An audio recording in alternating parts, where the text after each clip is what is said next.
It's so easy to fall into debt, and it's so hard to get out of debt, and it's just awful. I have certain strategies that I use to get out of debt, and there's two pieces to this. A mindset piece of this where if you don't work on the mindset, it'll happen again, but there's also a strategy side of it. So in this video, I'm going to be sharing with you my strategy, my number one strategy on how I've gotten myself out of debt. And just keep in mind, this is a disclaimer that I'm not a financial advisor. I don't know your financial situation.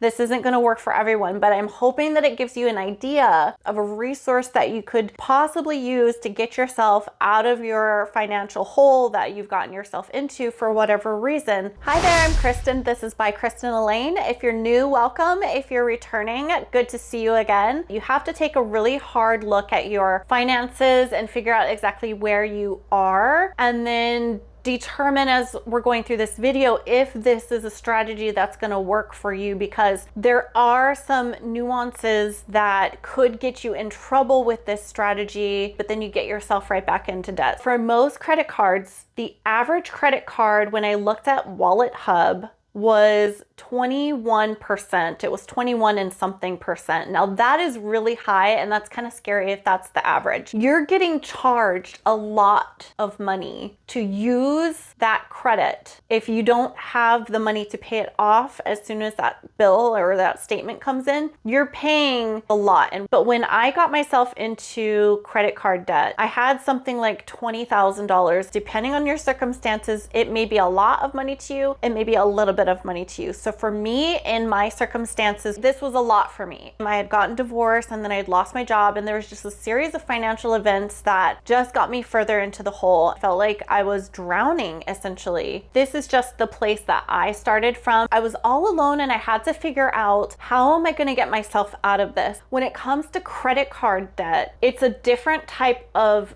beast. I don't quite know how else to describe it, but they are a tool. I don't necessarily think they're bad or good or evil, but they get a lot of people in trouble, unfortunately, because we're just not taught how to use it properly, how to use it in a wise way, how to use it so that we're not getting ourselves into trouble. And so you had to learn a lot of your financial education on your own. Here's what I realized when I was getting settled in my new apartment, my very tiny 400 square foot apartment in Honolulu, Hawaii. It was very expensive place to live. I was paying down my cards, and I was putting as much as I could towards my credit cards. And there was a certain point when I realized, like, wow, these balances are not going down. And I started getting really angry. I'm like, this is stupid. I am working my butt off to get these cards paid down. The balance isn't even going down. The minimum payments aren't even going down. What the F is going on here? And so when I actually started doing research into my own credit cards and my own finances, I was able to see that like this really tiny amount was going towards the principal balance. I was getting charged interest every single day for holding that balance because I would use more than I could pay off. And so when I was paying the minimums, it was like I was never paying anything off. So I'm like, I can never get out of this. There is a law nowadays that they have to disclose, and you'll see this on your statements, what the minimum payment means. And if you pay the minimum payment, how long it's going to take for you to pay off that card. So they have that now. It's in regulation. They have to include that. You might be telling yourself, well, okay, I can get out if I just pay a little bit more. I'll just pay more than the minimum and I'll get out. That's great, and you can do that. The strategy that I did is going to be much faster, and it's going to save you a ton of money. I guess the caveat here is that you have to have access to doing this. Not everybody's going to have access to doing this. It's worth looking into because this strategy worked for me. This is something that I figured out, and I wanted to share it with you. And that strategy is using a balance transfer card. And also, when I say faster, I was able to get out of debt in 2 years, I believe is what it took me, but it's not taking me 10 years to get out of debt. Let me explain my exact strategy. Not all of them do this. So Citibank is one of them. They have balance transfer cards. Discover will do balance transfer cards. Do your research. You can pull it up and just Google it and find something that'll work for you. You will have to qualify for those cards if you don't have them already. And that's going to be a small hit to your credit, and you may not have access to it. They'll give you a term. They'll say, okay, you have 12 months at 0% interest. Whatever you transfer over, if you can pay it off in 12 months, you pay 0%. And then after that, it's something like 20, 21, 22%. They also have other options I've seen where it's 18%, not 18%, sorry, 18 months for like 1%. And you can pay over like a year and a half. So you get a little bit more time. What I did was I calculated how much I could afford to pay off in either the 12 or the 18-month time frame, just depending on what card I was using. And I would transfer over as much as I could, and I would figure a way to pay that off before the balance transfer period time ended. I would move over like 7,000, 10,000, whatever I could, you know, whatever I thought I could comfortably pay to that balance transfer card. So you're taking a higher interest rate card, like say it's an 18% card or 21% card, and you're moving it over to a 0% card that you have to pay in 12 months or a 1% card that you have to pay in 18 months. And that was my strategy. That's what I did. I would pay it off, or I would put a little extra if I could. Everything that I could throw at it, I was throwing at that debt. If you haven't subscribed, I love talking about money. I love talking about personal finance, personal development, and elevating your life. Please join me if you're interested in content like this. I talk about YouTube a little bit because I feel like that's part of an entrepreneurial journey that I'm on. If you like this video, please let me know by liking it. If you like it, then like it.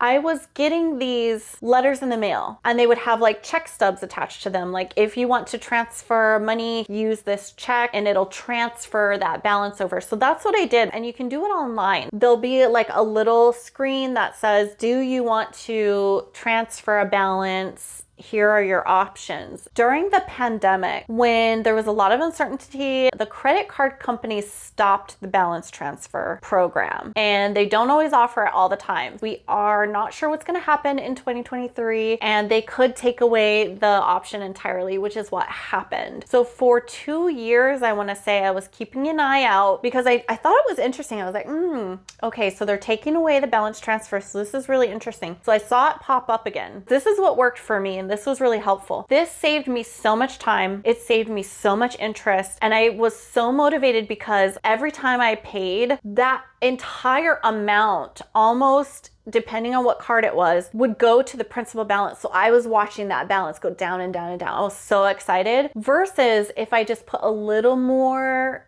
to that card, if I kept it at that 18% card or that 21% card, and just put a little bit extra, the whole amount still wasn't going to the principal balance. You do have to pay a 3% to 5% fee to move that money over. That is awesome compared to the 21% that you would have been paying, and you're gonna see that balance go down so quickly. Like, that motivated me. What happens if the balance transfer card expires? So let's say you get to month 12 or month 18 and you're not done paying it off yet, and that's expiring. If you have another balance transfer card, you can move that money over and continue the process and paying it down. Or what will happen is it reverts to the higher interest based on the terms that you signed when you first got that balance transfer card. But the balance transfer card process, it really helped me get out of debt when I needed it. It was something that was there for me. I didn't have to rely on anybody else. There is a light at the end of the tunnel, and if you can take advantage of this strategy, you know, I hope that it works for you. And like I said, I'm not a financial advisor. It's just something that I've been through, and I'm hoping it works for you. So the warnings are, if you're transferring over a balance, there's always a risk that the higher interest rate card that you've transferred over now has a zero balance or a really low balance. There's always a concern that that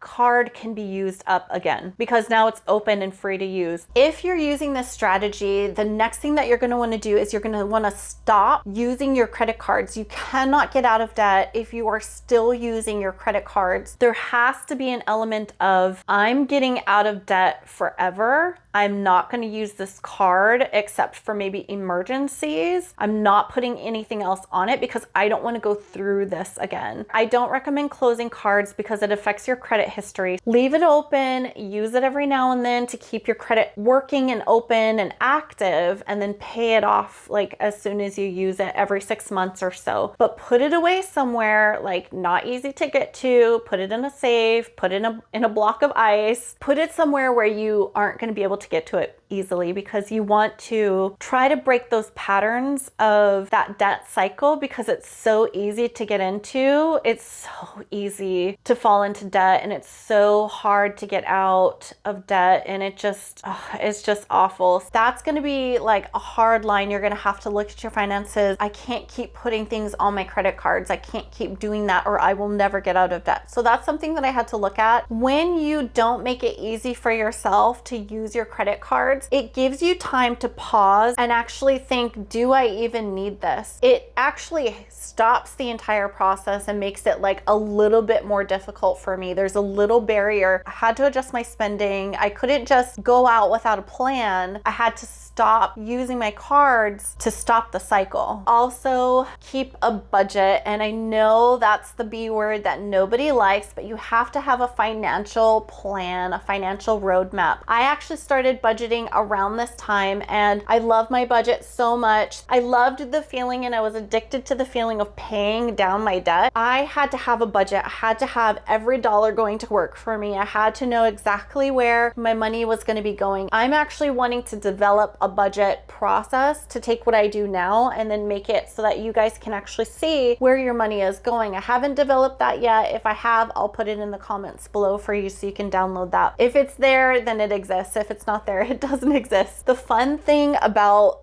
when I actually started budgeting, I was actually able to know exactly when I was going to be out of debt, and it gave me something to look forward to. I was like, okay, by this time next year in May, this card's going to be completely paid off, and I'll be like $7,000 richer in a sense, because I don't have that debt hanging over my head. And so that was really exciting. Like, budgets don't have to be difficult. They don't have to be scary. They don't have to be boring. You actually have a plan for your money, and it helps you so that you don't get into debt again. When I would have those bad days where I was struggling and I just thought, this sucks, and I would call my mom crying, my mom would just remind me that every payment you're one step closer. Every payment you're 1 month closer to being debt free. You know, we have these family cycles, especially surrounding money, where you may not have been in the best place with money, but your parents may not have been in the best place with money, and then their parents too. You can, you know, be the one in your family to break the cycle, and then start educating yourself, and then share things with other people. That's one of the reasons why I started this channel, is just knowing that a lot of people out there are struggling is something that I'm really passionate about. Is like, okay, I can share things and share my stories, but it's something that I'm really passionate about. Take some encouragement that if you are actively working towards getting out of debt, I applaud you for taking this immense, difficult journey, and it's literally just one payment at a time. So I was able to pay things off really, really fast. And that was my primary strategy, is using these balance transfer cards, but then also keeping myself responsible, holding myself accountable, staying on track, staying within my budget, not using my cards, focusing on the big picture, and trying to have a lifestyle where I felt abundant and not restricted. And that's really helped me a lot. I might go into another video about more the mindset piece of it, because if you don't work on the mindset part of why you get into debt, you will get into debt again, most likely. Of course, this strategy may not work for everyone. I already talked about that in the beginning, but if this strategy works for you,